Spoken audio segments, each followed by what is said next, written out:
Baruch atah Adonai Eloheinu melech haolam asher kidshanu b'mitzvotav v'tzivanu la'asok b'divrei Torah. Once again, good morning. Today is Thursday, April 11th, and we are studying Gemara together. We are proceeding in our spring semester through relevant Gemara passages on the spring holiday calendar. So we spent the first 2 weeks of the semester on Purim and specifically looked at tractate Megillah and its comments on that which pertains to the reading of Megillat Esther.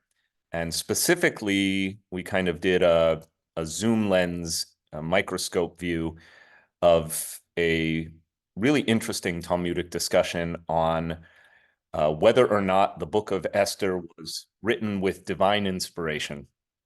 If you haven't had a chance to learn with us for the past 2 weeks or would like to review or refresh, our classes are always recorded on my YouTube channel, and you can just view them by going to youtube.com/Rabbi Blake. Today, I've decided we should begin thinking about Pesach. Some of us are probably already getting ready for the holiday, making arrangements for our own Seder tables to be filled with the people we love and the foods that are important for the season. And of course, you're dusting off the Haggadot and getting yourselves ready. Some of us who may observe a more traditional form of Jewish practice may already be removing the leaven from your house by gobbling it up, or otherwise extirpating leaven from your settlements. In accordance with the biblical directive, no leaven shall be found during the feast of the Pesach, or the feast of unleavened bread. We will, over the course of, I think, what will end up being several weeks, we'll probably do Pesach this week, which is the 11th, next week, which is the 17th, the 24th, and let's see how far we've come before the month of May. We may switch to contemplating the Omer. There may be more to say about Pesach. In my study and my notes, I've identified several passages that I think would be interesting, fun, and meaningful to explore. Though I'll offer the disclaimer that every time you think you're studying one thing in Talmud, you end up studying something else. And that's going to be the case today.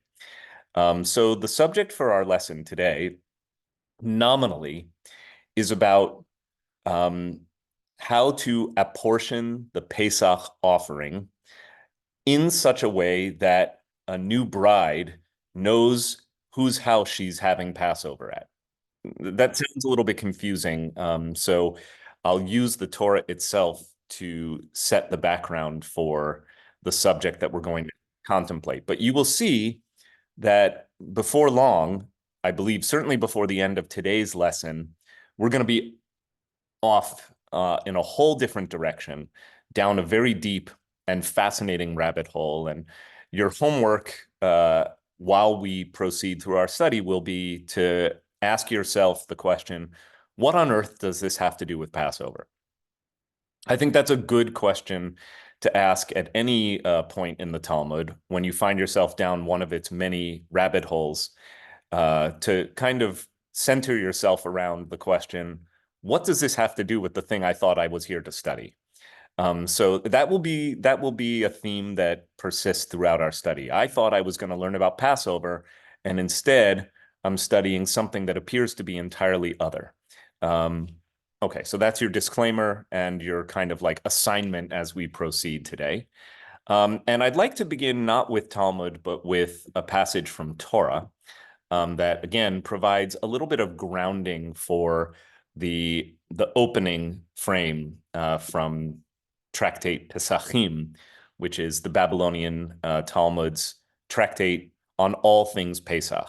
And I thought that maybe in one of the coming weeks we could just do like a sampler of tractate Pesachim by looking at the first Mishnah or the first page of each of the chapters in the tractate.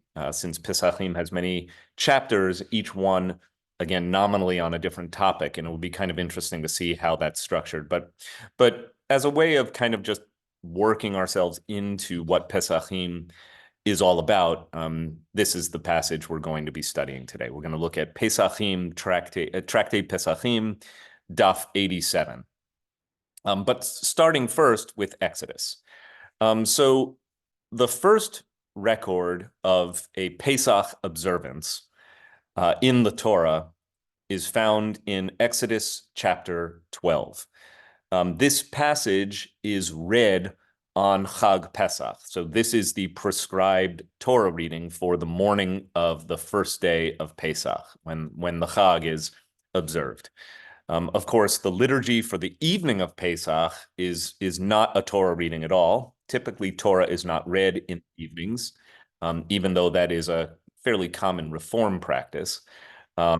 Rather, the liturgy for the eve of Pesach is, of course, the Haggadah Shel Pesach, the Haggadah that is offered at the Pesach Seder. But if you come to shul the next morning, this will be the Torah reading. So, Vayomer Adonai el Moshe, God said to Moses, Ve'el Aharon, and to Aaron, Be'eretz Mitzrayim lemor, in the land of Egypt, as follows. So this is God's direction to Moses and Aaron once they are, or now that they are in Egypt, but it is the moment before the deliverance from bondage. The 10th plague is about to be sent, and Pharaoh will finally relent once and for all, and the people will be let free. HaChodesh hazeh lachem rosh chodashim. So this month, this time that we're in right now, shall be accounted to you as your first month. Rishon hu. It's the first, Rishon hu lachem. It is your first month, l'chodshei hashana, out of all the months of the year. So the funny thing is, it doesn't actually give you the reference point for this month. So which month? Well, the month in which the Israelites are delivered. Therefore, in the ordinal numeration of the calendar, the month in which Pesach is observed is ordinally the first month of the year. I know that is confusing for those of you who assume that Rosh Hashanah is the beginning of the year, and therefore you would think that the month in which Rosh Hashanah is observed, which is Tishrei, should be month number 1. But in fact, that is not true. Tishrei is month number 7. So Rosh Hashanah is the first of the year for the purpose of counting years. But for the purpose of counting months, Nisan, in which Pesach is observed, is actually the first month of the year. And if that doesn't make sense to you, welcome to Judaism. So Pesach is observed ordinally in the first month of the year, the springtime of the year. It makes it clear that at least one dominant strain of biblical writing is rooted in the agricultural norms of ancient Israel, right? Pesach is the first of the year in the sense that spring is a time of beginning, of renewal. And therefore, Pesach marks the start of the calendar cycle in the sense of how we count months. Okay, so the month of deliverance is your first month. Here's where we actually get to the point I wish to make. Dabru el kol adat Yisrael. Speak unto the congregation of Israel. Here it says the community leadership. The word is edah. Could mean a lot of different things. Adat Yisrael, the community of Israel. Here it says the leaders of Israel. Lemor, as follows. Be'asor lachodesh, on the 10th hazeh, on the 10th of this month, v'yikhu lahem ish se levetavot se labayit, as translated here, and say that on the 10th of this month, each of them shall take a lamb to a family, a lamb to a household. I would have translated this with the word per. Take one lamb per family, one lamb per household.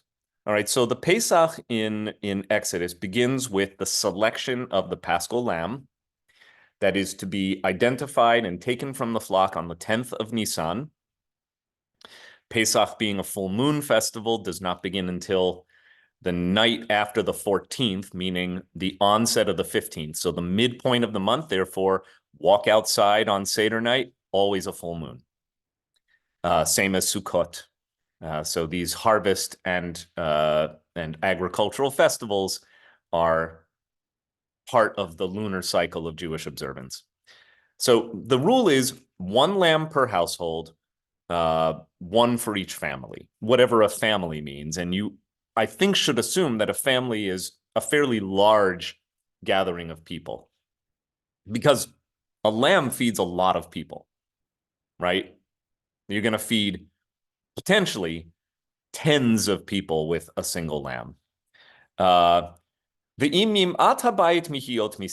the household is too small for a lamb, in other words, because the Pesach, you may know from elsewhere in this chapter, it's actually later on, because the rule of the Pesach is you have to eat the whole thing, no leftovers. The leftovers are invalid. You have to throw them away. You can't just nosh on like lamb and matzah sandwiches for the rest of the week. In biblical times, the idea was that the sacrifice had to be consumed that evening. So if your house is too small for eating a lamb, so if it's just like you and your spouse and a kid or two, a child, then it says, let it share one with a neighbor who dwells nearby in proportion to the number of persons. So get a group together that is approximately equal to the number of people you will need to eat a lamb in one night. You shall contribute for the lamb according to what each household will eat. In other words, and you can, Venmo the host later. The expectation is like, no, it should not be incumbent on a householder to feed 35 people all to his own expense. People can contribute to the cost of donating the Paschal lamb from the flock. So that's the important halacha or Jewish law from the source itself, from the book of Exodus, from the Torah. That is important to understand when we begin Pesachim, tractate Pesachim from the Babylonian Talmud, 87a. So I'm now going to switch tabs so that we can look at some Gemara. And as is the case with any kind of like new subject that is introduced in the Gemara, and especially if you are new or need a refresher in Talmud study, the Talmud includes the Mishnah, right? So in the first 2.5 centuries of the Common Era, the great rabbinic project was to systematize Jewish thought and Jewish practice around topics. And the volume that is compiled that contains those topics and the teachings under their topical headings is called Mishnah, which means teaching.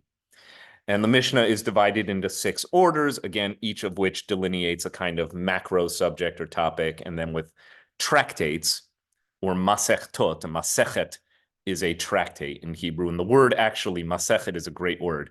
It means webbing, like the connective tissue between 2 fingers. So if a finger is an order or a seder, a masechet is this stuff here. Masechet is the stuff that connects among the orders, right? So a tractate is called a masechet in Hebrew. So each masechet is a smaller subject. So for instance, the order called moed, which means seasons, includes Masechet Shabbat and Masechet Yoma, which is about Yom Kippur, and Masechet Rosh Hashanah, and Masechet Sukkah, and Masechet Pesachim, and Masechet Megillah, and all of the other ones that pertain to seasons and festivals. So here we have Masechet Pesachim 87, and you see it begins with the quotation of the relevant Mishnah. So our Mishnah begins like this. Matane, Ha'ish, and you can even see the word here, Ha'isha, is written large to draw the eye. If you're looking, that was a nice feature that Sefaria kind of built in, because if you were looking this in an actually printed Talmud, it would be written large to draw the eye to the start of a new subject. All right, so you're looking at the page and your eye lands on, aha, here's where the Mishnah starts. Ha'isha, an isha is a woman, but it also means a bride. So Ha'isha bizman shehi beveit ba'alach, Shachat aleha ba'alach v'shachat aleha aviha. So what's the situation that's being identified here? A woman, when she's living in her husband's house, if her husband slaughtered the Paschal lamb on her behalf, and her father also slaughtered the Paschal lamb on her behalf, all right, so that's the situation. You have a woman, so the presumption here is likely that she is a new bride. This is a newlywed, and she's spending her first Pesach at her husband's house. Or that is at least the intention. She is now, for lack of a better word, she's the property of her husband.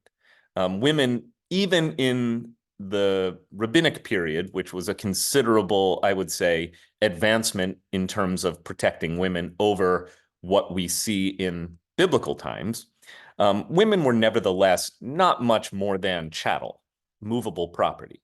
So the idea is that, and you also have to picture not a woman of 20 or 25 or even 18. Probably we're talking about a barely pubescent woman, like somebody of the minimum age of majority, like 12. So assume an adolescent, 12 to 15. So she's now having her first Pesach with her husband, but her dad is still counting her as part of his household. Has anyone actually ever lived this situation, like with a kid who got married, and then you had to have like that awkward family conversation over whose Seder are you going to this year?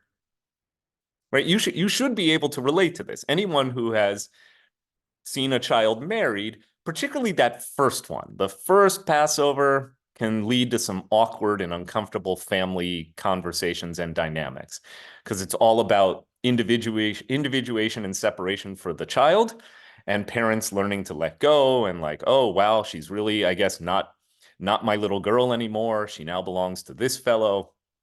Okay, I'm sure that parents have gone through the emotional dynamics that are only implied in this passage, never actually stated outright. But I think that, you should not view this as just some dusty old tome. You should say, oh, this is a lived condition that actually is replicated in every generation.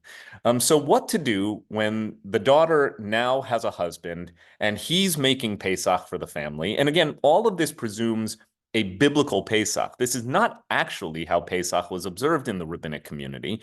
So they are retrojecting back onto the biblical society that is centuries before them, what they presume would have been the norms of Jewish living in biblical times. So it's a little bit of a mental jujitsu that's required that's jujitsu with a J-E-W, that's required in order to process the meaning of the text. All right, so what to do in this situation? Let's bring it back up and see how the Talmud advises. We're back here, should eat from her husband's lamb. All right, so in this case, because as Steinsaltz glosses, it is assumed that the wife intended to be included in her husband's group. And again, all of this, you need to understand the Torah's presumption that it's one lamb per household, but a household becomes a complicated and indeterminate notion when kids grow up and get married. What's your household now?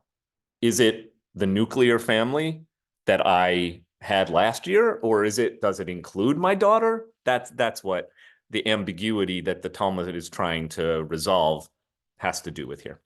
However, if, as was often customary, she went on the first festival following her marriage to observe the festival in her father's house, so it's year one, she's not quite used to, all of the things that come with being a newlywed. She hasn't ever filed her taxes jointly. She doesn't, maybe they don't have a joint checking account yet. They still haven't purchased a new home, but she's married. But her intention is, I'm going to observe Pesach with mom and dad at the old homestead. Then if both her husbands slaughtered the Paschal lamb on her behalf and her father also slaughtered the Paschal lamb on her behalf, she may eat in whichever place she wishes, which is really an interesting notion that I just want you to point out that this should not be glossed over as like, oh, of course she does. She gets to choose. No, note well, in this text, a woman gets to choose. She may eat in whichever place she wishes, since it is not obvious with whose group she intended to be included. So let the woman decide where she wants to eat. Again, the idea is that, sorry, I didn't mean to stop sharing my screen. The idea is that a lamb must be assigned to a household. And it's the presumption here is that you have to actually sign up or register for your Passover lamb.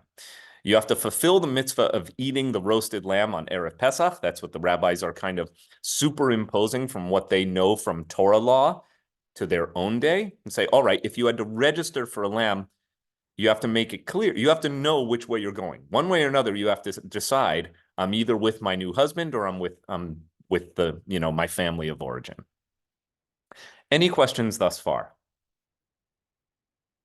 All right, this is pretty clear, right? Like I said, there will be more that will confuse you, but here we go. Now, the parallel case that's brought in Mishnah number 2 here is a yatom. Yatom means an orphan. And a fun fact, the prayer that we call the mourner's Kaddish in Hebrew is actually Kaddish Yatom, which means the orphan's Kaddish. So it's a word you may see in the prayer book, Kaddish Yatom. It was the Kaddish that was, or the liturgy of praise, which is what Kaddish is, that was assigned to those who had no parents, whose parents had died. So Yatom, what about an orphan? Sheshachatu alav ap, and this is an interesting Greek loanword here, apotropsin.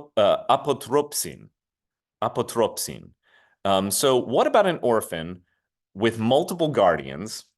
And if each of his apotropsin, guardians, slaughtered a paschal lamb on his behalf, that's the situation. So you have an orphan, but the orphan is not owned by one foster family. The orphan is looked after by 2 or more adult guardians. Yochal, he should eat, bimakom shehu rotzeh, he may choose where he wants to eat. So it assumes an orphan of the age to make a decision like this. Okay, next, eved. What about a slave? Shel shnei shutafin lo yochal mishel shnehen. What about a slave who belongs to 2 partners? All right, so you have a slave that is shared among 2 masters, which is a conceivable scenario, like neighbors, and one alone couldn't afford the slave or doesn't need, it's like I have a housekeeper, but she comes only every other week because I just don't need her every week. But presumably, if she wants a decent income, she has to have other people for whom she works. I don't stretch the analogy too far here. I do not wish for you to hear me comparing my housekeeper to a slave. That's not the idea. But the idea is that you could have partners go in together on a slave. Wrap your head around these pre-modern norms. And who obviously may not eat with both of them. What do you do with the slave who is supposed to partake of the Pesach as well? Because if you know your Bible, if you know your Torah, you know that even the slave in your household, it is incumbent on him or her to partake of the Pesach as well. The Pesach ritual includes not just the Jew, but the stranger who resides in your midst, your slave, your domestic servants, even your beasts have to keep Pesach. So you can't feed your ox leavened bread during the days of the festival. We might get to that, not today, but in a forthcoming week. Okay. Mi shechetzio eved vechetzio ben chorin lo yochal mishel rabo. What does this mean? One who is, so a slave jointly owned by 2 partners may not eat from the lamb of either of them, is what I just said, unless it was stipulated beforehand from whose lamb he will partake, because you have to register for your lamb. And so you have to identify ahead of time. Otherwise, your slave is out of luck on Pesach Eve. So the idea is that you would want to make sure your slave knows whose house he's having Passover with. And then this very strange condition, which I had to do some research on, what about a person who is half slave and half free? He may not eat from his master's lamb. Well, how could you have a person who is half slave and half free? It is explained in some of the commentary that I looked at that if you have a slave who is owned by 2 partners, but one lets him free and the other does not, the slave is actually considered to be half slave, half free.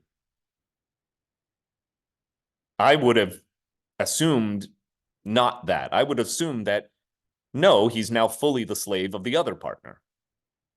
But the Talmud makes it clear, no, his technical status is he is half slave, half free. And God bless Adin Steinsaltz of blessed memory. He helps us here. It is assumed that the master did not intend to allow this person's free half to partake of the lamb, and therefore the master did not slaughter the lamb with him in mind. Consequently, the half slave is not included among those registered for his master's offering, unless he was explicitly included.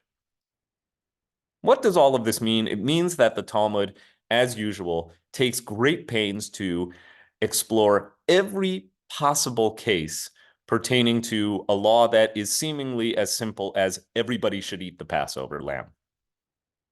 Okay. We're going to skip a little bit. We're going to go back to the woman. So now Mishnah number 4. The Gemara raises a contradiction between the ruling in the Mishnah and a parallel ruling in a Baraita. So this is very Talmudic. Just as a refresher, the Mishnah is what we've been studying so far, and now we're going to look at Gemara. You can just think of these as two layers chronologically stratified. Mishnah is early, Gemara is later. Confusingly, however, Gemara can actually refer to the combined Mishnah and Gemara. Like I can tell a group of people, hey, let's study some Gemara, and it is assumed you're going to study Mishnah in it.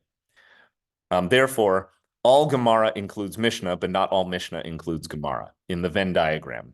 The Gemara is the whole of the core Talmudic literature that includes both Mishnah and Gemara, or Gemara just means the later strata of Talmudic thought after the Mishnah was codified in around the 4th decade of the 3rd century of the Common Era. So around 235 or so. That's when Mishnah stops, and anything after that is Gemara.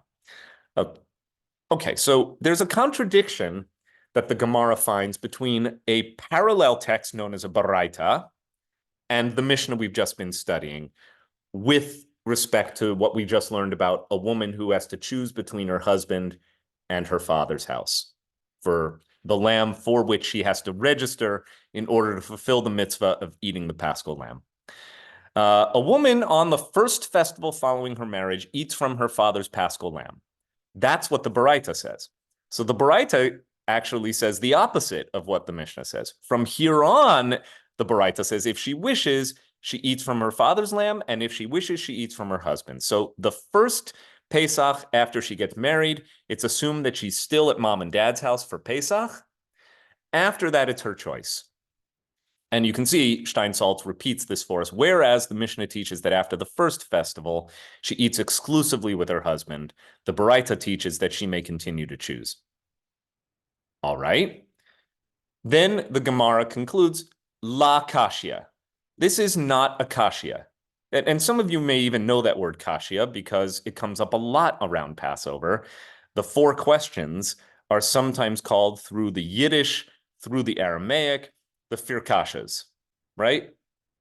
A kasha comes from the Hebrew word kasheh, which means a difficulty, something that is hard, something that is problematic. But in Aramaic, which is very close to the Hebrew here, la kashya, this is not a difficulty. Like what's this? The fact that the Mishnah says one thing and the Baraita says another, it appears to contradict. The Gemara says, no, la kashya. Kan, meaning up there, the Baraita is referring to the case of a woman who eagerly hurries as one pursued to go to her father's house.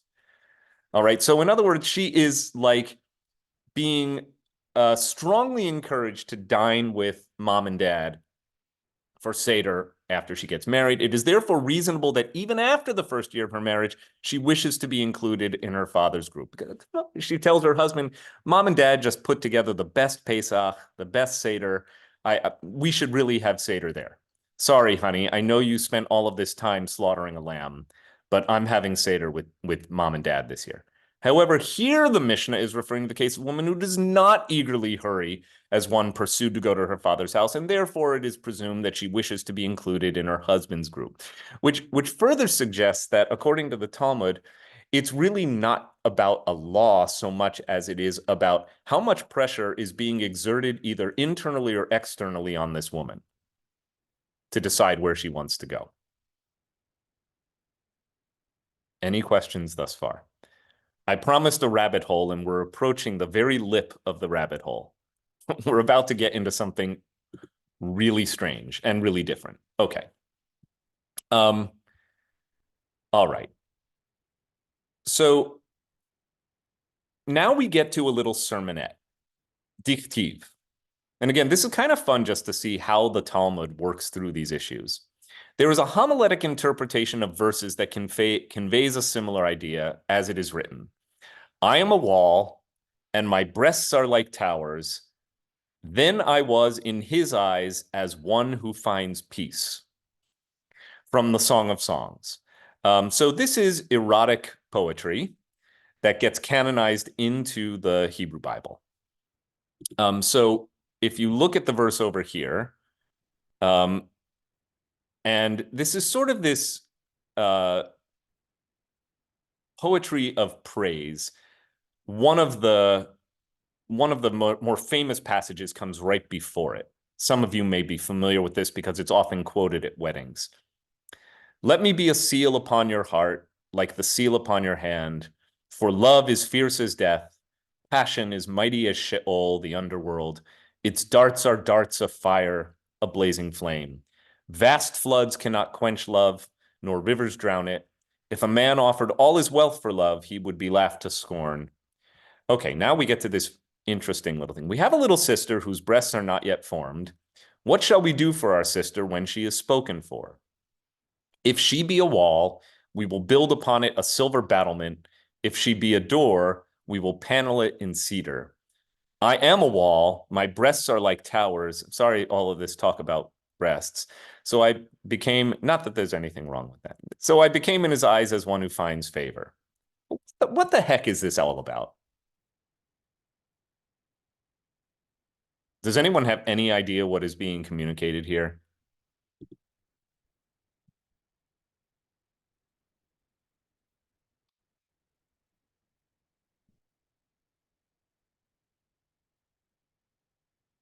Judy. Well, speaking of the wall, the poem, a wall keeps things out or it contains things in. Mm-hmm. That's all I can say. Okay, good. And I have to look at the piece to think of how that applies, but walls are structures that can be impediments, and it also they can provide protection. Okay. You're on to something here. Let's take the text at its pshat, right? I am a wall and my breasts are like towers. Well, okay, interesting. At the simplest level, there's, I think, the erotic fetishization of a woman coming into physical womanhood, right? So the fantasy here, the erotic fantasy, is the overtly male narrator of this passage contemplating his lust or love, but let's say lust for a woman who is just developing into womanhood, right? So this is, I would say, like horny adolescent male poetry, extolling the virtues of a woman. And then they give the woman a voice who actually, I think she speaks from a position of kind of like strength and pride, and like we would call it, this is very anachronistic, but like body positivity, right? Now, the rabbis amazingly did not censor this literature, but rather they enshrined it, they canonized it. They did not say, oh my God, this is filth, this is salacious stuff here, this is really prurient. Rather, the rabbi said, this is just a metaphor for God and the Jewish people. God is the one who desires the Jewish people who are cast in the feminine, and the feeling is mutual. All right. So when you look into how the Gemara interprets this verse, I'm going to actually skip down to the interpretation that's given here. I am a wall and my breasts are like towers from Song of Songs 8:10. Rabbi Yochanan said, I am a wall. This is a reference to the Torah. And my breasts are like towers. These are the Torah scholars who disseminate their Torah and influence their masses, which protect them like watchtowers. So good on Judy for identifying that there's something to be said for protection. So just as the towers protect the wall, so too the Torah scholars protect the Torah. And Rava said, I am a wall, which means the Jewish people. This is the congregation of Israel, and my breasts are like towers. These are the synagogues and study halls in which the congregation of Israel is nurtured by Torah. I like this idea. You could play with it. Torah like mother's milk. Torah, the idea of lactation here, from which it draws its spiritual strength. So Israel suckles at the breast of Torah, and that protects the people. Okay, what does this have to do with anything? And then it's going to go on and on and on. I'm gonna skip over a lot of this because it is some pretty whacked out poetry interpretation. And what I want to do is come back to, I'm trying to find it here. Hang on. 1 minute. Yes, we've kind of gone into like erotic poetry class. And I'm looking for the verse from Hosea. It says apropos the verse from Hosea, but now I can't find it. You just missed it. It's below. Yeah. Well, that's Aaron, right? Yeah. I see Keep going. Psalms. Go down one more, I think. You got it. There you go. Ah, I see. Okay. So what happens in Talmud is the rabbis allow themselves to get distracted. And so one theme leads to another without seeming any desire for, often there's no desire to return to the subject at hand. So we've gone down the first rabbit hole, which is about the erotic poetry of the Song of Songs. How did we get there? Presumably the connection, tenuous though it may be, was about talking about a woman who is coming of age, who now is betrothed to her husband. And again, the subject was, whose Passover does she observe? Whose lamb does she eat? Is she still the property of her father? Is she still tied? Is she still a member of her father's household? Or is she now a member of her husband's household? My best interpretation of what's going on here is that leads the rabbi to this discursive kind of like side conversation about the newly betrothed woman to begin with, who is likened to a wall with emerging breasts that are metaphorized as either Torah or synagogue or some way of saying they're the protective element for the Jewish people.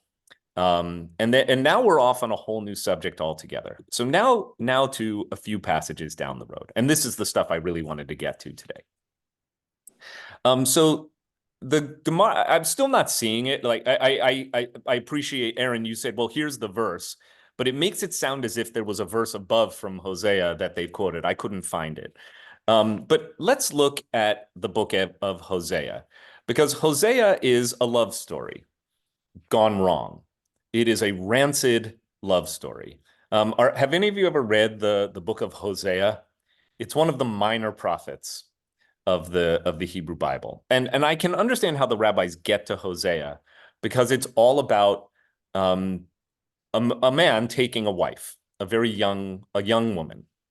Let us see. I brought here a tab from the beginning of Hosea. So this is Hosea is one of the 12 minor prophets of the Bible. we'll see that he's in the chronological company of a few prophets whose names might be more familiar than his. The word of God that came to Hosea, son of Be'eri, yes, the same name as the kibbutz that was devastated that WRT is helping to rebuild. In the reigns of King Uzziah, Yotam, Achaz, and Hezekiah of Judah, and in the reign of King Yeravam or Jeroboam, son of Joash of Israel. So this is just setting up the fact that we have a young man named Hosea who receives the word of God and therefore is a prophet. When God first spoke to Hosea, God said to Hosea, "Go get yourself a wife of whoredom and children of whoredom, for the land will stray from following God." So Hosea went off and married Gomer, son of Diblaim. She conceived and bore him a son, and God instructed him, "Name him Jezreel, for I will soon punish the house of Jehu or Yehu for the bloody deeds at Jezreel, which is a valley in northern Israel, and put an end to the monarchy of the house of Israel." So this is a prophecy of doom that begins with, this whole thing is an allegory. God says to this newly ordained prophet, ordained in the sense that, well, he received a transmission from God. So he says, "Hosea, I want you to go marry a whore. Go marry a fallen woman. Go marry a prostitute and have kids with her, because I have a lesson I want to teach you." Now, that's the setup for the book of Hosea. And the whole book proceeds from there. And we may have occasion to return to it, but that's pretty much all you will need to understand how the Gemara uses Hosea. So, okay, so now I'm going to close out Exodus so that I can keep my tabs managed here. So the Gemara wants to talk to us about the book of Hosea. Here we are. The word of the Lord that came unto Hosea, the son of Be'eri, in the days of Uzziah, Yotam, Achaz, and Hezekiah, kings of Judea, and in the days of Jeroboam, the son of Joash, king of Israel. Okay, so that's the verse that we're looking at. The sages explain 4 prophets prophesied in one era, and the oldest of them was Hosea, right? Because he's listed first. As it is stated, when the Lord spoke at first with Hosea, which is chapter 1, verse 2, where it says, Techilat, which literally means in the beginning. In the beginning, God spoke with Hosea.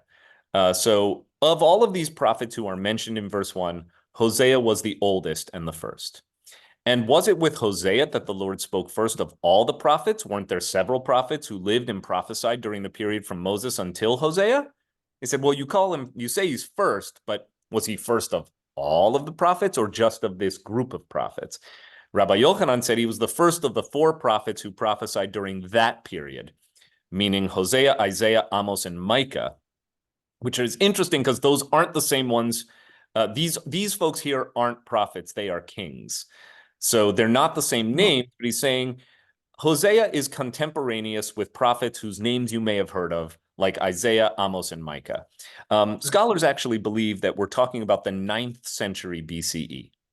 When these prophets were around. Okay, so Hosea is one of the early prophets according to this tradition. The Holy One, blessed be he, said to Hosea, "Your sons," meaning the Jewish people, "have sinned." Hosea should have said to God in response, "But they are your sons. They are the sons of your beloved ones, the sons of Abraham, Isaac, and Jacob. They're not mine. I'm just the prophet." Right? The people are yours, God. This is what Hosea should have said.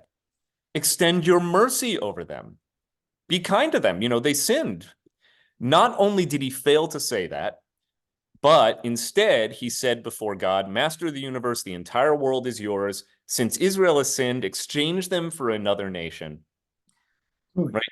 Here it is in the Hebrew. Kol ha'olam shalchahu. The whole world belongs to you. Ha'avirem be'uma acheret. Go trade them out for another people. This whole thing is a midrashic backstory to what happens next in the book of Hosea. Okay, so this is the reason. Otherwise, you're left as a reader asking, did God really just ask Hosea to do what I think God asked? Go and marry a prostitute? Where did that come from? So they're inventing this backstory. When God came to Hosea, God had already said, the people of Israel, your people are so wicked. Hosea should have said, they're your people. Like, you have to deal with this, God, and be merciful to them. Not only did Hosea not say that, the rabbis speculate that what Hosea said was, actually, yeah, you're right, they're terrible. Just kill them all and start with a new chosen people. Okay. Here's what happens next. Amar HaKadosh Baruch Hu, the Holy One, blessed be He, blessed be God, responded, what am I going to do with this old guy, this elder? He's talking about Hosea. God says, I can't believe what I'm hearing. And Steinsaltz, I think, gives us too much help here, who does not know how to defend Israel. Okay, well, that's obviously the issue.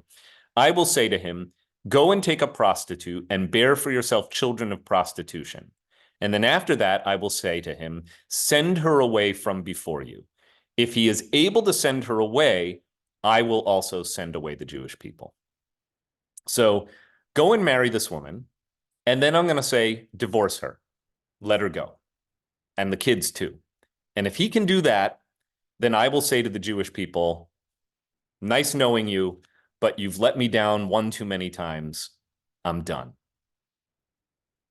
I'm going to pause here because it's really complicated to understand how we've gotten here. And if you are feeling confused, I don't blame you, and I'm kind of with you. Any questions thus far?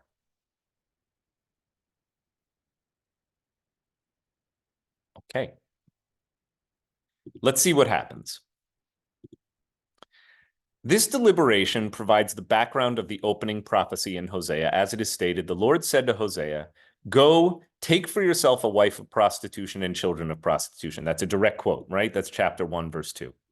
And then it is written, so he went and took Gomer, the daughter of Diblaim, that's in verse 3, and the sages interpreted her name homiletically. So why was she called Gomer? Here, by the way, trigger warning. The material that comes is really NC-17 rated. Like this is some pretty nasty stuff coming up, just so you know. And I would say misogynistic as well. So he went and took Gomer. The sages interpreted her name homiletically, Gomer. Rav said she was so called because everyone would finish having relations with her and satisfy their desires with her. Even in modern Hebrew, there are two ways to say I'm finished. One is gamarti, from the word gomer, and the other is siyamti. And it is everyone learns that gamar, like, by the way, in the word Gemara, like the Talmud we're studying, literally means the completion.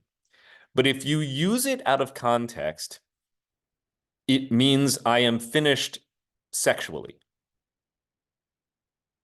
Right? So it marks the act of completing sexual congress, or ejaculation is usually how it's used. So you don't say that in polite company.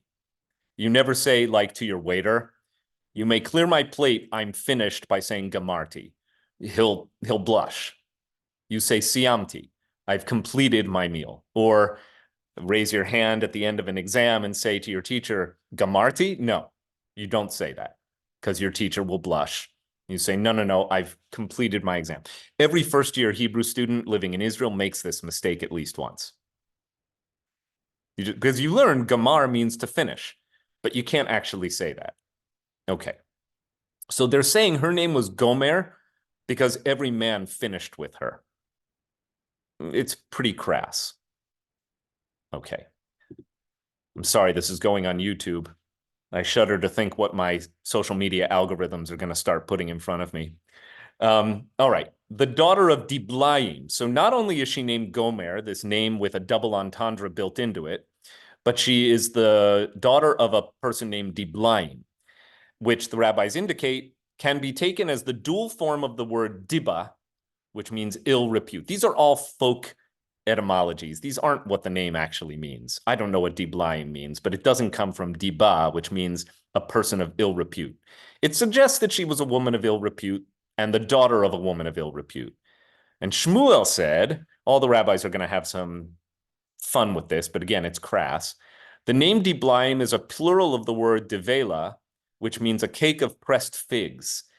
Like you can get that at Balducci's, by the way. They still make this. Like it's like you take the figs and you dry them out and you mash them together, sometimes with almonds, and you cut it up and serve it with cheese. Okay, a fig cake, indicating she was as sweet as a cake of pressed figs, and therefore everyone used her services. Rabbi Yochanan, based on a similar derivation, said the name signifies that everyone would tread or dashin upon her. That's a pretty, it's not a very good rhyme there, or it's barely connected to diblaim, but a euphemism for sexual relations like a cake of pressed figs. Kind of yuck. Alternatively, with regard to the name Gomer, Rabbi Yehuda said the name can be understood as deriving from the root gamar, to finish, but not in a sexual sense. It alludes to the fact that the Gentiles sought to finish the money of the Jewish people in her days. So the Gentiles were trying to drain the coffers of the Jews, and they named her so because as a prostitute, she would take money from otherwise, virtuous Jewish men and drain their resources. So they'd have nothing left for their homes and their families and their community. They plundered and finished it, as it is stated, for the king of Aram, one of the enemy nations, destroyed them and made them like dust in the threshing. Okay, then we go back on to Hosea. She conceived and bore him a son, and the Lord said to him, call his name Jezreel, for soon I will visit the blood of Jezreel upon the house of Jehu, and I will obliterate the kingdom of the house of Israel. And then she conceived again and bore a daughter, and God said to him, call her name Lo Ruchama, which means no compassion, for I will no more have compassion upon the house of Israel that I should bear them. And she, Gomer, conceived and bore a son, and God said, call this one's name Lo Ami, for you are not my people. Lo Ami means not my people, and I will not be yours. So God is setting up this very awful object lesson. Go and marry a prostitute. The rabbis seem to have maybe a little too much fun at explaining how very low, how very degraded and debased she was. And then go and have 3 kids. One will be named Jezreel, which is a valley where many Israelites were slaughtered in battle. One is named Lo Ruchama, which means no compassion, which means God will show no compassion on this child. And the third was named Lo Ami, you are not my people. Not very nice of God to do this to Hosea, but that's what God wants the prophet to do. Go and marry, have 3 kids. I'm going to give them these names of ill repute that prophesy doom for the Jewish people. Okay. Believe me, we're getting to a point. After 2 sons and 1 daughter had been born to him, the Holy One, blessed be God, said to Hosea, shouldn't you have learned from the example of your master Moses, who once I spoke with him, separated from his wife? Did you know that? I did not know that. I had to go back to the book of Exodus and see what happened to Zipporah. As it turns out, Moses, you may recall, as a young man, slays an Egyptian taskmaster. Pharaoh finds out, and Moses is worried that Pharaoh is coming after him. So Moses flees into the desert, and he moves east of Egypt to a territory called Midian, where he falls in with a bunch of shepherds and basically is in the witness protection program and, fearing that Pharaoh's going to come after him. And he falls in with the priest of Midian, a guy named Jethro. And at a well, he meets Jethro's daughter, Zipporah, and marries her and has 2 sons. Then when it seems time, because the cry of the Israelites in bondage to Pharaoh has become so great and so grave that no one can escape it, Moses feels called back to Egypt, and he has to go and save the Jewish people. And at that time, the question is rightly asked, well, what happened to Zipporah? And interestingly enough, after God summons Moses to go back to Egypt, that's the burning bush, right? Moses is shepherding the sheep of his father-in-law Jethro. One sheep strays up the mountain. He goes up to chase the sheep, and instead he sees a bush that is burning but is not consumed, and God speaks to him and says, you're the one, go and set my people free. Moses says, no, thank you. God says, no, really, I mean this. He says, I need a helper. I don't speak very well. It's like, your brother Aaron can go with you. You know the story. He goes back, but where was his wife and kids? And the Midrash explains that he wanted to bring them back to Egypt to participate in like the great liberation of the Jewish people. And Aaron actually, who is the older brother, said to Moses, no. Don't put them in harm's way. Keep them in Midian. But there's a further midrashic explication that says Moses actually divorced her so that they wouldn't come to harm's way. They wouldn't be associated with him, because now he's going back as a, he's coming out of witness protection. His life is in danger. And he's like, I don't want my family in harm's way. So he actually in the Midrash, he hands Zipporah a writ of divorce. He gives her a get. She's no longer divorced. So she's no longer his wife. So the Midrash is what's being cited here.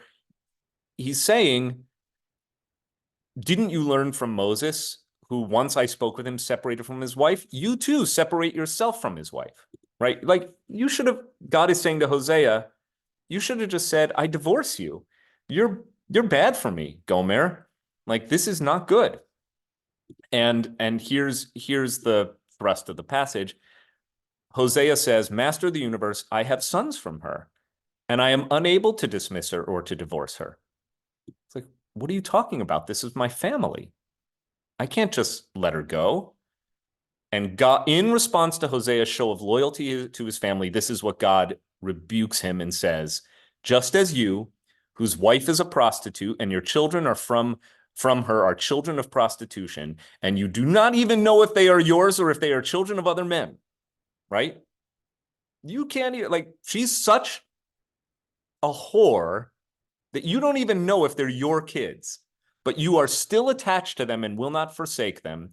So too, I am still attached to the Jewish people. They are my children, my sons, the sons of my faithful who withstood ordeals, the sons of Abraham, Isaac, and Jacob. They are so special that they are one of the 4 acquisitions that I acquired in this world. We're going to talk about that. But what do you mean divorce? I can't get rid of these people. They're my kids. This is my family. I'm going to pause here because I hope at this point, possibly the cobwebs of confusion are starting to clear and a deeper meaning. And maybe you even remembered your homework, which I assigned an hour ago, which is, what does this have to do with Passover? And how did we get here? Like, why is this the discussion the rabbis want to have? Okay, so Mom and Dad, you're on. This won't answer that question, but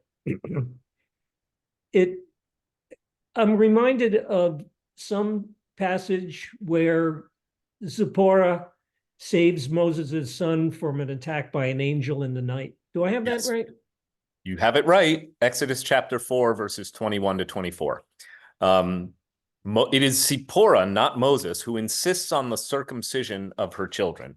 It's one of the strangest passages in all of the Torah. And she says something to the effect of, they were lying down at night in the wilderness, and an angel of God seeks to kill them.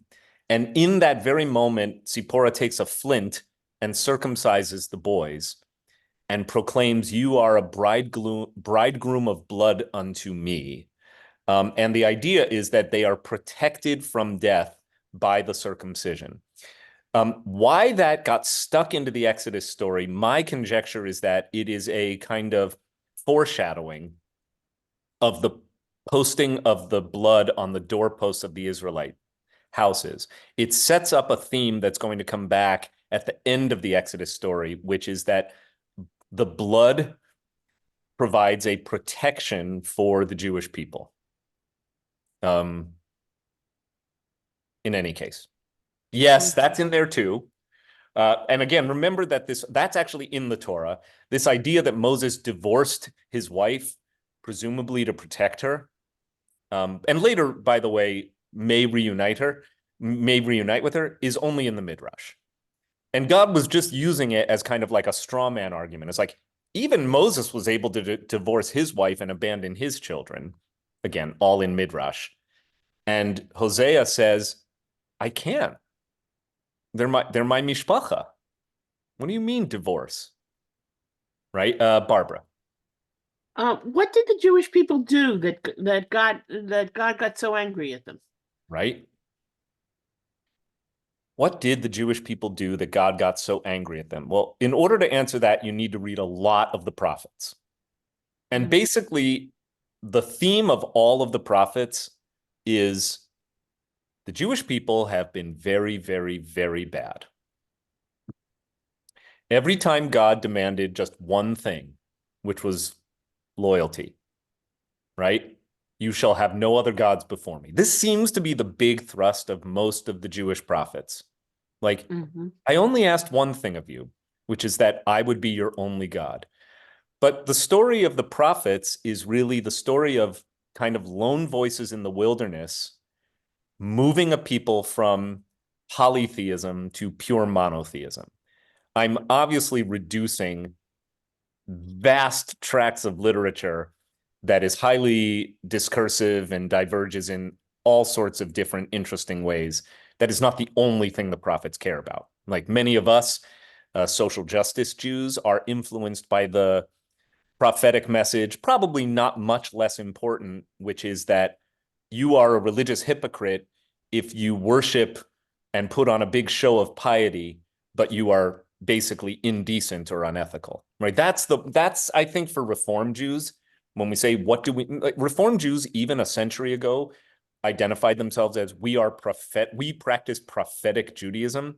I think what they meant by that is that we embody and preach and practice the spirit of the prophets who railed against corruption and injustice and hypocrisy and economic disenfranchisement, while still practicing this kind of outward show of piety. That too is a message of the prophets. But I would say even above and beyond that is a through line in the prophetic literature of, you've been very bad. God asked only one thing, thou shalt have no other gods before me. And that's the one thing you've never been able to make good on. And therefore, and then the rest of the message is, therefore, God has every reason in the world to cast you from favor. And if you suffer military defeat or disease, or your cities are plundered and destroyed, it's just the chickens coming home to roost. You had this coming to you. But the third theme in this kind of like narrative is that, but I still have a covenant with you. You are mine. And free will. God gave us free will. God gave us free will, true. But what the prophets seem to be wrestling with, and this is really getting back to like the core question I asked at the outset of today's lesson. Will God ever divorce the Jewish people? Will God ever break or abrogate the covenant with the Jewish people? Is there anything we could do so that God would abandon us? We can abandon God, but the question I think the prophets were asking is, and okay, sweet. The rabbis are consistent with the Hebrew Bible in finally saying, at the end of the day, no. A covenant is a covenant, even when one party doesn't follow. That's the conventional Jewish notion of the covenant. It is a two-way street. In other words, it comes with contractual obligations in both ways. I shall be your God and you shall be my people. We have to follow all the mitzvot. We have to live the way God tells us to.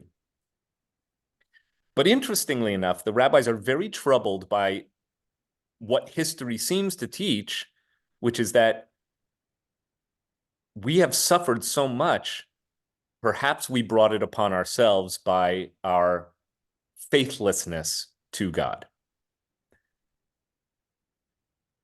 Is it possible that God has abandoned us? Again, not that we didn't have it coming. I think that's that's sort of like the questions inside of the questions here. Judy Gross. Did Hosea have it coming? Was he bad to begin with? Not clear, because remember, we learned this setup in verse 1, and that's why the Talmud needs to provide this backstory. The backstory is, yes, he had it coming, right? it's sort of like, you all know the story of Abraham and the idols. Abraham smashing the idols of his father, breaking with the polytheism of his ancestors. I sometimes do an exercise with sixth graders where I'm like, you all know the story of Abraham and the idols, right? Here's a Chumash, here's a Torah commentary. Find the story for me. And then I just let them spend 45 minutes on their own, and they will never find it. And I don't do that, but like 5 minutes. It's not in there. It's midrash. And that becomes a lesson plan about midrash and like telling the stories in between the stories. That so much of what we absorb as, our story is not actually in the Torah. In this case, that is the same. We know that Hosea is told by God in verse 1, verse 2, go marry a whore, have kids with her, and she'll be terribly unfaithful to you, by the way. And the rest of Hosea is God basically saying to the prophet, now you know how I feel.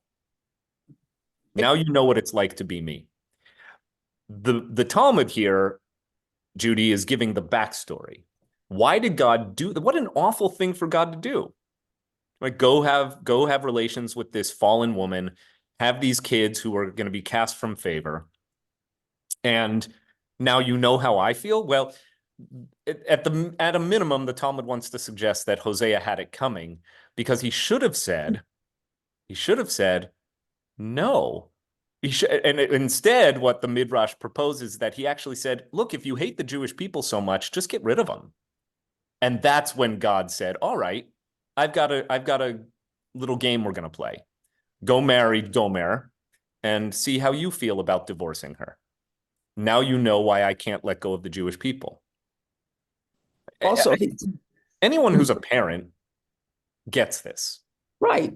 And also he does this to him. He forces him into marrying this woman. And was she unfaithful? She was living with him. It could have been his child. Whatever it was, there's almost a Job-like thing here, because he's punishing someone who maybe is not all that bad. The thing is also, the Bible is taking sex, and they're using it in a very salacious way, but sex is beautiful. Sex is procreation. That's the way you have kids. And once you have kids, they're yours. And there's a humanity to that. So he takes them, he's testing his humanity in the end. So I don't know, this, as usual, a lot of questions and wrestling with the Torah. Great. Dave and Karen have a hand up. I do. I have a simple question.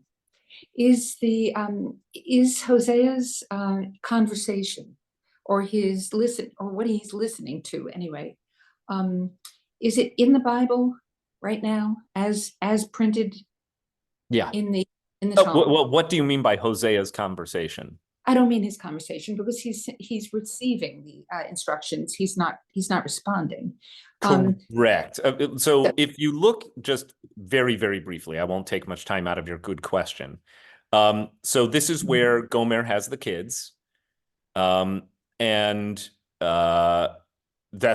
we get the kids and their very unfavorable names. And immediately God gives the kind of thing to which this situation is being compared. The number of right. So are these instructions or descriptions, are they in the Bible itself as they're written in this Gemara? Yes, these are direct quotes from the Gemara. Okay, so the idea is to explicate. Not the interpolated part, though. When the Gemara says, like, the Gemara, I think the Gemara is true to the book of Hosea. The book of Hosea, again, God comes to the prophet and says, here's what I need you to do. Go and marry an unfaithful woman and have kids with her. Okay? And I'm going to make it clear that they are unfavorable. And then the book of Hosea goes on, and she turns out to be a faithless wife, and he suffers inordinately, but he can't get rid of them because they're his family.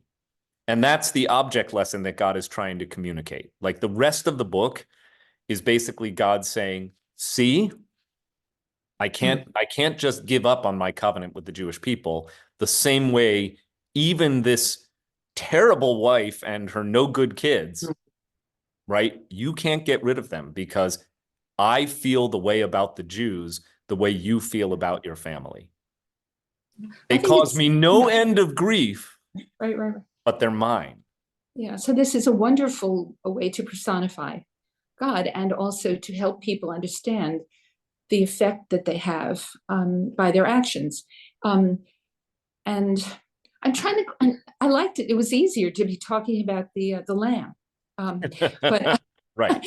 But on the other hand, should we try, and we can, I could try to make a connection between those two I think we parts. have to, and I've been wrestling with this for the whole last week when I finally landed on like, let's do Pesachim 87. Because I find that this passage is so strange and so, in some ways, like, I actually don't think it reflects very well on God to say, the way I'm going to teach you a lesson now is by asking you to suffer. And now you know what it's like to be me, right? Yeah. I want It was you to setting know up what it's like to have an unfaithful wife and no good kids. And you see how easy it is to get rid of them. Right?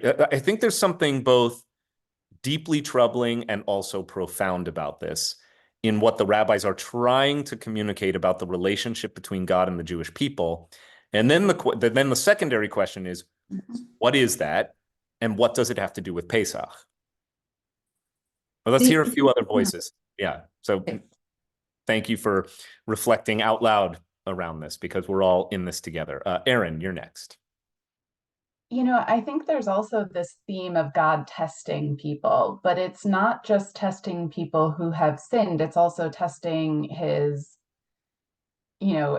Abraham and the binding of, Jacob, right? And Isaac, I forget. And so he tests both people who follow him to the T and people he says don't follow him to the T by pitting them against their own children. And I don't really see how that's productive. Like if you're trying to make a point about how families should work, right?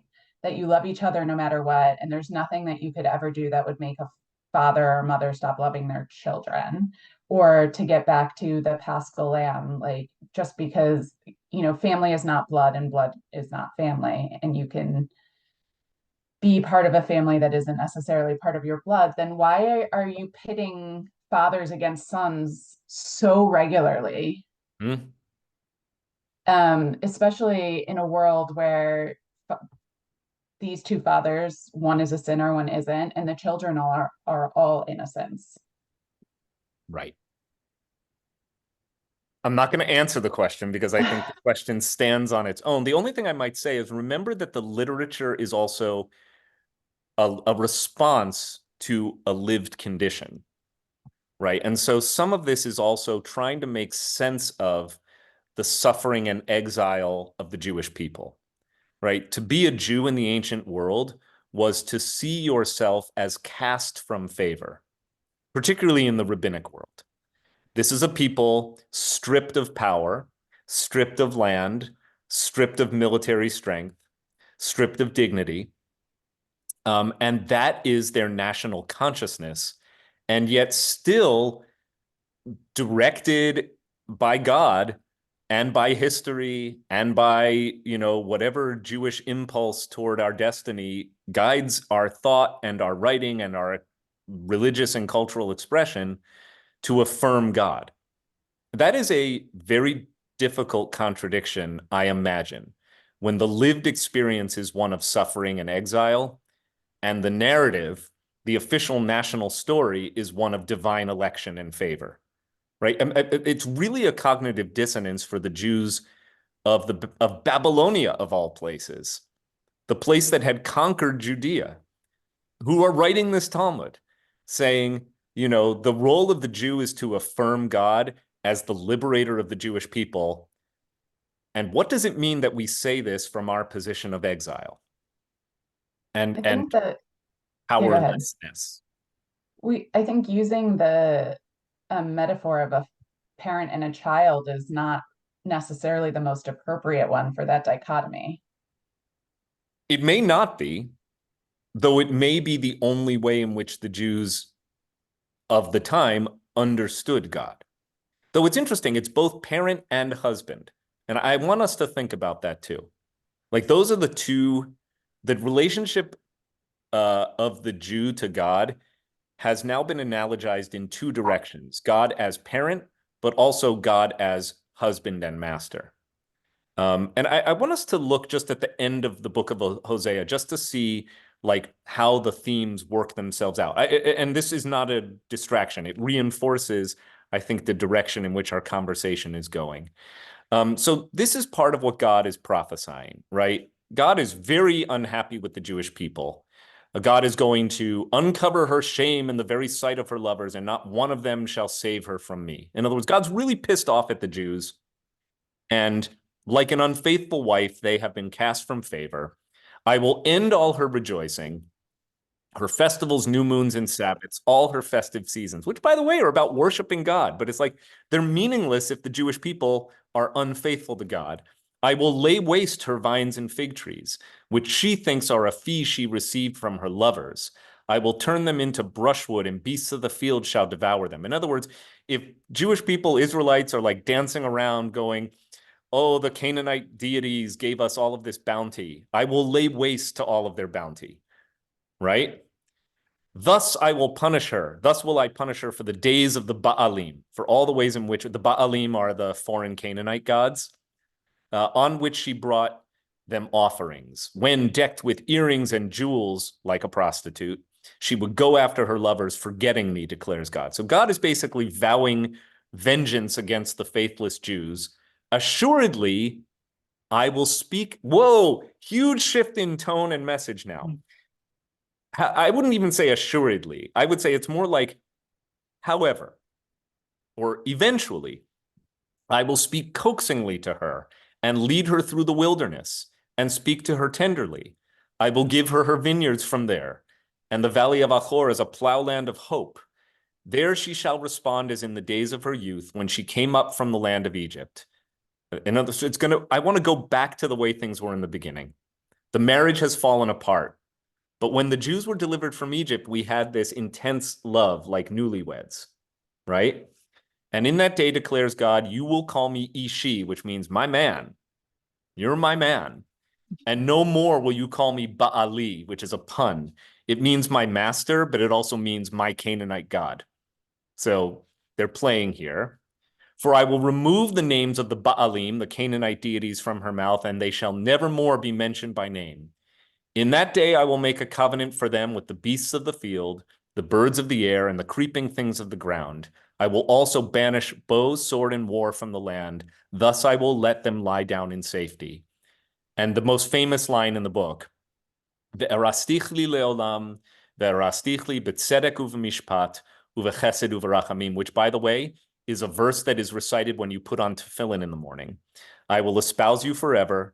I will espouse you with righteousness and justice, and with goodness and mercy. In other words, we're going to have a renewal of vows ceremony. We're getting remarried. I want to remarry my faithless bride, says God. I want to take you back in love.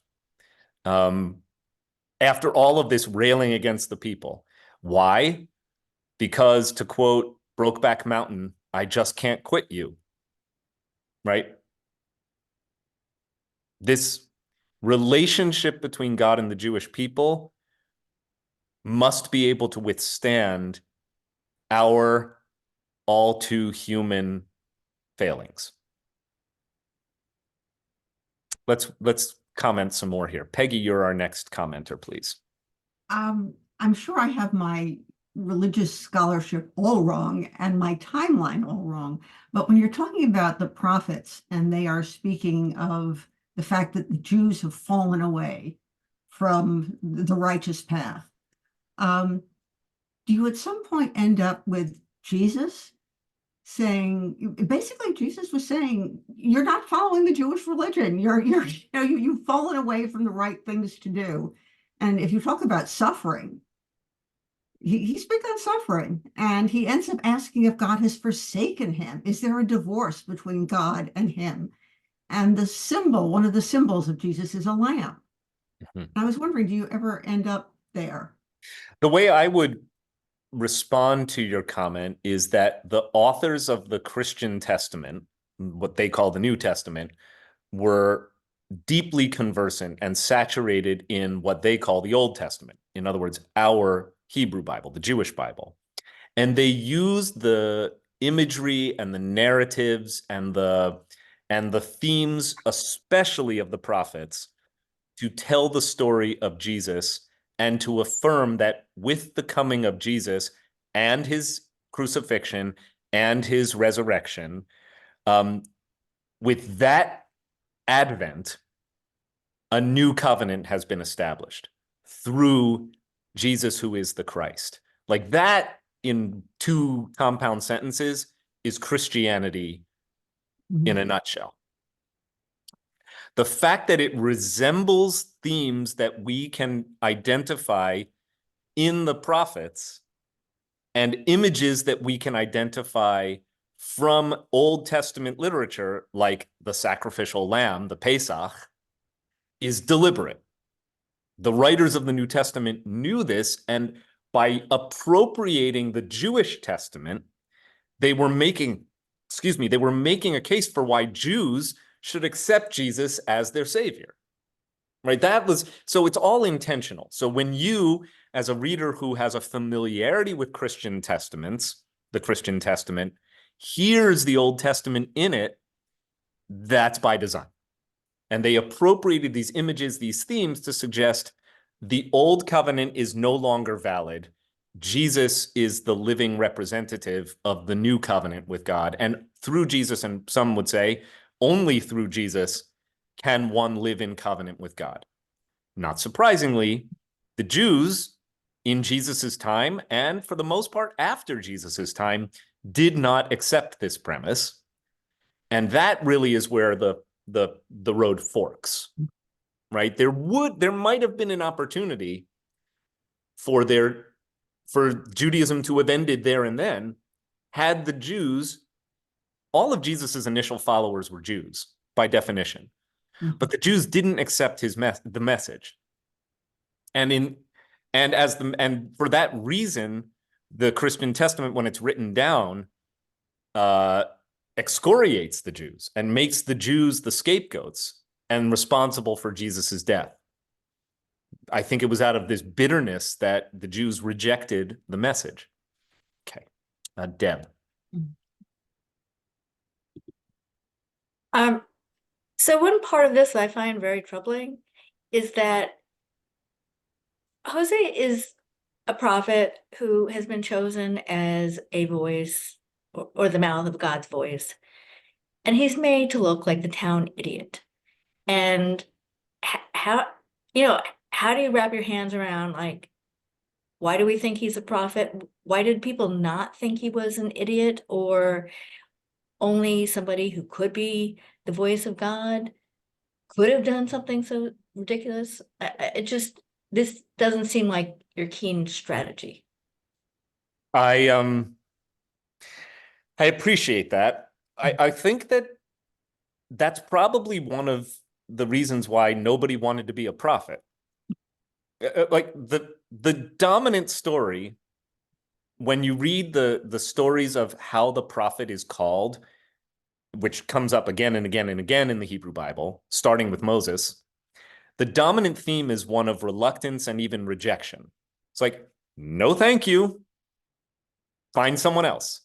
Because it seemed to have been well established that to be a prophet meant a life of being hated, ostracized. And in this case, I think Hosea, you're right, is probably the sorriest prophet of all, because he's being used for ridicule and humiliation. Like, God is just going to say, all right, I'm going to really make you suffer to prove a point. I don't like what that says about God, but it's also not inconsistent with the book of Job. I'm going to make you suffer to prove a point is how Job gets established too. Job's not a prophet, but same idea. And, I think even in this case, it's why the Talmud needed to get into the backstory, at least to give Hosea something to blame. Like, we had to blame him for something. And the blame is that he didn't stand up for the Jewish people, right? He said, yeah, you're right. The Jews are actually pretty bad. You should just unelect them. Toss them out. Choose someone else. Find another people. Unlike Moses, by the way, 3 times, I think, in the book, in the Torah, God says, I'm fed up with the Jewish people. You know, the idea of the Jewish people's faithlessness to God is not a new one in Hosea. It's all over the Torah too, right? 5 minutes after getting the 10 commandments, they build a golden calf. It's the faithlessness story par excellence. It's the model of Jewish faithlessness. And God says to Moses, I'm getting rid of these people. I don't need this headache. I'll take you, Moses, and make you a great nation. That's what God says at the time of the golden calf. And Moses says, forgive them, which is quoted in the Kol Nidre liturgy on Yom Kippur. And God says, I forgive as you have asked. It is Moses who intercedes in the prophetic role and says, I get it. You're disappointed. They're a difficult people. I've been leading them. They're a pain in my tuchus. Forgive them. Aaron made an interesting comment in the chat window, which I love, which says parental love is unconditional, whereas marital love is conditional. And I think this is really relevant. It's really relevant right now, by the way. I heard a podcast several months ago after the war broke out. No, I think before the war broke out. It was reflecting on the perception, at least here in America, that the Jewish relationship with the state of Israel is fraying. It had to have been before October 7th, because post-October 7th, there's been a surge of Jewish solidarity, though that is 6 months into the war, also fraying. But the theme was on Jewish diaspora, Israel diaspora relations among the Jewish people. And the commentator, who's an Israeli, said, here's how I understand things. American Jews think that it's a marriage, whereas Israeli Jews think that it's blood family. So Israeli Jews are not particularly troubled when American Jews demonstrate or speak up that they don't like Israel, or that they don't feel connected to Israel, or they're no longer going to support Israel. Again, all of this is before the war. But that was his point, because Israeli Jews are like, oh, well, you're still my brother. Like, you're still my people. Whereas American Jews, and he goes on to say, this is largely because what America is and how the American value that we place on choice and individuality. For Americans, it's a marriage. You don't like a marriage, you can walk away. It's painful, it's horrible, but you can leave. Your brother, you can't unbrother him. Cain and Abel, right? You can kill him. You can disavow. You can say we're estranged. He's still your brother, like by definition. I think the same is true for parents and children. The greatest pain I experience in congregational life is family estrangement. It's so much more common than you may feel, by the way. I know that everyone who has an estrangement in their family feels like they're the only one going through it. You're not. But the pain of estrangement is painful, and yet it's still your mom, it's still your dad, it's still your brother, it's still your sister. A marriage, you are no longer mine. Very good point. Ann Cohen, please. And then we'll come up with a few last thoughts that I'll bring. You use the word Baal. Now that means both master and husband. It does indeed. Is that what your husband is supposed to be, your master? Oh, back then, sure. Oh. In Bible times, absolutely.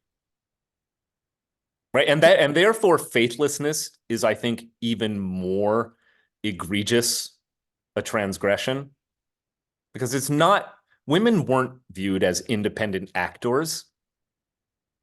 They're not allowed to do that. The master has to be obeyed. So as much as we want to say, well, the love literature of the Song of Songs can be extended into a metaphor that proposes a kind of mutuality, it's not mutual. One's the boss and one is the servant. Also, it's also if there's a divorce, it's the husband who initiates the divorce, not the wife. Correct. In Jewish tradition, the husband initiates the divorce. The husband, however, can be compelled to divorce his wife if a rabbinical court determines that she has grounds for divorce.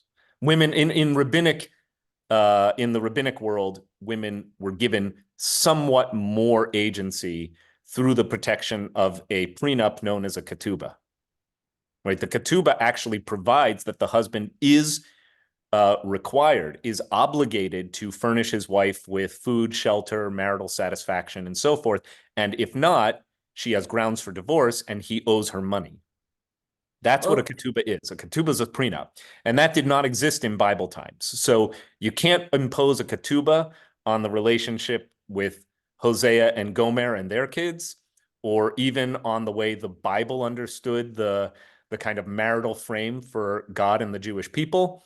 But certainly for the rabbis, the woman was not without the ability to advocate for her rights within the marriage. Mom and Dad? Bible times too. I mean, Right. what if the husband wants a divorce and the wife doesn't want it? He would be obligated to pay out the ketubah payment. In other words, the ketubah was supposed to disincentivize husbands from divorcing their wives. I see. You can't just do it and say, I divorce you, I divorce you, I divorce you. He has to go through a painful mechanism that will also be costly for him. But you also said the ketubah didn't exist in Bible times. Correct. It did not exist in Bible times. Husband takes wife. There is no word for marry in the Bible. The word is to take. Okay, Mom and Dad. Trying to climb out of the rabbit hole. We started Gemara with a discussion of who's going to whose dinner table for Pesach. We did indeed. Discussing family estrangements and how terrible they are. So if you read any advice column in the newspaper, you know that this comes up around Christmas and around Thanksgiving and around Easter and around marriages and any other, otherwise celebratory event. There's the issue of family estrangement. So that's fine.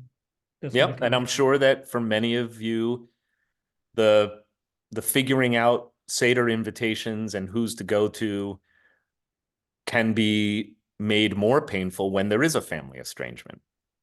I'd add here, by the way, that the workaround for most Jewish families today is we actually have two Seders, but that's a diaspora phenomenon that the rabbis are not, you can see that's not part of what the rabbis are talking about here. There's one Pesach night for eating the Paschal lamb, which is a mitzvah. So, but that is the rabbit hole out of which I think we have to climb and go back to the beginning. And I'm struck by the fact that this long and strange passage begins with questions around, if you are a new bride, who do you belong to? Are you a member of your household of origin, or are you a member of your new home? Where do your loyalties lie? And at the end, we have this strange affirmation that no matter what happens, God is not able to cast out the Jewish people altogether. The relationship may be badly, badly estranged, but there's still a relationship. It's still one that's more like family than like marriage, right? We still belong to God. And I want to emphasize that Pesach in particular must have been a very complicated holiday for the rabbis, because here they are living in Babylonian exile. Their entire story is one of national destruction. Their temple has been destroyed. Their commonwealth has been destroyed. They have been murdered and enslaved and raped and tortured for centuries by the Roman Empire. And they're living in Babylonia precisely because of that. And they've built a whole new civilization there. But there is always in the Talmud a pervasive sense of having been cast from God's favor. That is the trauma at the heart of the rabbinic worldview. That Somehow we did something to end up here of all places. And for that reason, I think that there's a personal investment in this theme of what does it mean to belong to God? Until next week, be well. Shabbat Shalom.